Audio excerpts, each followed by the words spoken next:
Students, myself Rakesh Srivastava from GBM convent school Basti. Students, आप लोगों को क्लास 7th की साइंस में रिप्रोडक्शन इन प्लांट्स पढ़ाया जाएगा, जो कि लेसन 12 है, बायो का लेसन है।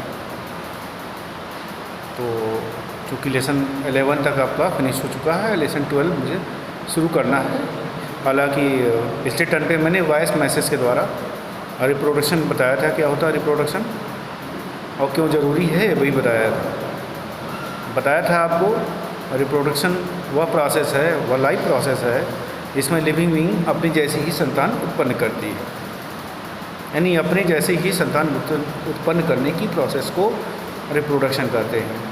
और रिप्रोडक्शन ज़रूरी इसलिए है कि लाइफ की कंटिन्यूटी मेंटेन रहे, मतलब कि एक जनरेशन से दूसरी जनरेशन आती रहे और लाइफ का सर्वाइवल अर्थ पे रहे। दूसरी ज़रूरत है रिप्रोडक्शन का इसलिए कि पॉपुलेशन जो है अपनी जातियों का पॉपुलेशन मेंटेन रख सके, जिसे इंक्रीज़ कर सके। और रिप्रोडक्शन नहीं करेंगे तो ये जातियाँ ख़त्म हो जाएंगी।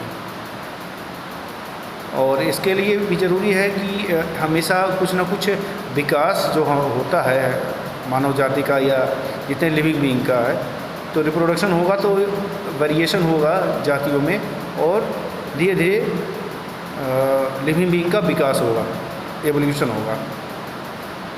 और रिप्रोडक्शन सबसे ज़्यादा ज़रूरी इसलिए है कि हमारी जातियाँ वो विलुप्त ना हों। दो तरह का रिप्रोडक्शन बताया था, एसेक्सुअल रिप्रोडक्शन और सेक्सुअल रिप्रोडक्शन। असेक्सुअल रिप्रोडक्शन बताया था मैंने आपको कि असेक्सुअल रिप्रोडक्शन वह मोड ऑफ रिप्रोडक्शन है जिसमें लिविंग बीइंग जो होता है नई ऑफस्प्रिंग नई संतान आती है सिंगल सेल से। इसमें मेल और फीमेल पेरेंट की ज़रूरत नहीं होती है, इसमें कोई गैमीट नहीं बनता है और ये थोड़ा फास्ट मोड ऑफ रिप्रोडक्शन है। और सेक्सुअल रिप्रोडक्शन में मुझे बताना था, आपको बताया भी था पिछले वॉइस मैसेज में जो कि कल पढ़ाया था, उसमें बताया था कि सेक्सुअल रिप्रोडक्शन वह मोड ऑफ रिप्रोडक्शन है जिसमें मेल और फीमेल दोनों पेरेंट्स चाहिए, यानी माता पिता दोनों चाहिए।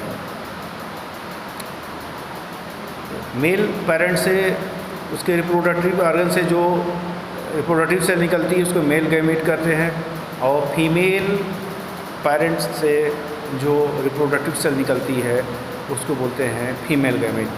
ये मेल और फीमेल गैमेट आपस में फ्यूज़ करते हैं और जायगोट बनाते हैं, और इस फ्यूज़ करने की प्रोसेस को फर्टिलाइजेशन कहते हैं। यानी सेक्सुअल रिप्रोडक्शन में मेल और फीमेल गैमेट्स फ्यूज़ करते हैं और जायगोट बनता है। वहीं असेक्सुअल में ये चीज़ नहीं होती है। सेक्सुअल रिप्रोडक्शन फ्लावरिंग प्लांट्स में होता है और जितने डेवलप एनिमल हैं उनमें होता है। तो इतनी चीज़ें मैंने पिछले वॉइस मैसेज में बताई थी पिछले वीडियो में। अब मैं आपको असेक्सुअल रिप्रोडक्शन में कैसे होता है इसके बारे में बात करूँगा। तो आपके सिलेबस में जो दिया हुआ है असेक्सुअल रिप्रोडक्शन का तरीका, वो दिया है 2-3 मोड दिए हुए हैं, 3 मोड दिए हैं। बाइनरी फिशन दिया हुआ है, बाइनरी फिशन दिया हुआ है, और एक तरीका दिया हुआ है उसमें है बडिंग है, और एक तरीका है फ्रेगमेंटेशन। ये 3 तरीके से रिप्रोडक्शन असेक्सुअल बताया गया। तो इसमें मैं बताने जा रहा हूँ आपको, पहले बताऊँगा बाइनरी फिशन। बाइनरी फिशन देखें, ये बाइनरी फिशन अधिकतर अमीबा में होता है, और जितने यूनिवर्सल ऑर्गेनिज्म होते हैं अमीबा, पैरामीशियम, बैक्टीरिया में ये रिप्रोडक्शन होता है इस तरह का। तो बाइनरी फिशन में होता क्या है, बाइनरी मीन्स 2 होता है, फिशन मीन्स टूटना। तो होता क्या है, जैसे यहाँ एग्जाम्पल दिखाया है, इसमें मान लीजिए एक इंडिविजुअल ले लिया है कोई, ये अमीबा का दिखाया है बाइनरी फिशन, या बैक्टीरियम भी होता है ऐसे। इसमें देखिए जो सेल बनी हुई है ये आउटर कवरिंग है, इसके अंदर जो लिक्विड है ये लिक्विड जो है इसको साइटोप्लाज्म कहते हैं, और इसके अंदर जो न्यूक्लियस होता है यही सेल की सारी एक्टिविटीज़ को कंट्रोल करता है। तो होता क्या है, सबसे पहले क्या होता है, न्यूक्लियस बीच का डिवाइड होता है 2 भाग में। बाइनरी मीन्स 2, 2 भाग में टूटा, और उसी के जस्ट बाद इसका साइटोप्लाज्म डिवाइड होता है, ये भी 2 भाग में डिवाइड होता है। अब ये डिवाइड हो रहा है, न्यूक्लियस डिवाइड हो रहा है, फिर साइटोप्लाज्म यहाँ डिवाइड हो रहा है।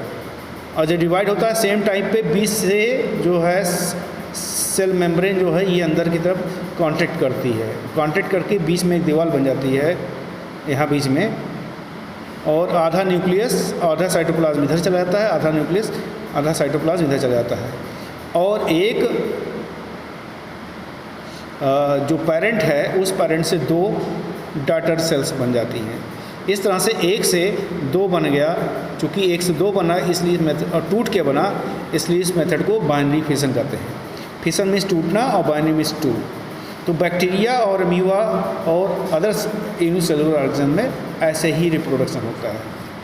दूसरा तरीका जो है सेक्सुअल रिप्रोडक्शन का वो है बडिंग।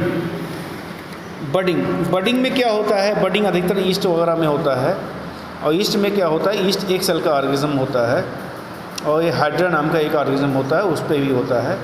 ठीक है, तो बडिंग वह प्रोसेस है जिसमें ईस्ट या दूसरे प्लांट्स जो होते हैं यूनिसेलुलर, जैसे आपका हाइड्रा वगैरह हुआ, ये सब बडिंग प्रोसेस। उसकी सेल मेम्ब्रेन जो होती है वो आउटग्रोथ करती है, आउटग्रोथ करके एक बड बन लाइक स्ट्रक्चर बनाती है, उसमें साइटोप्लाज्म चला जाता है, फिर न्यूक्लियस डिवाइड होकर चला जाता है। और वो जब मैच्योर हो जाती है तो वो बड पेरेंट प्लांट से अलग हो करके नया पौधा बना लेती है जब उसको सही कंडीशन मिल जाती है। तो इस तरह से बडिंग प्रोसेस होती है।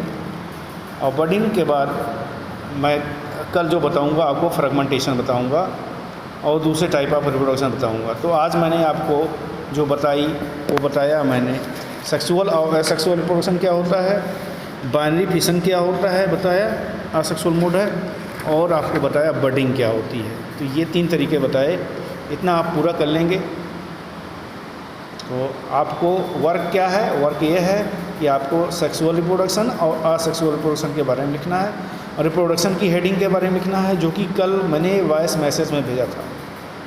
इतना पूरा कर लेंगे और नेक्स्ट टर्न पे जब हम मिलेंगे तो आगे की बात करेंगे।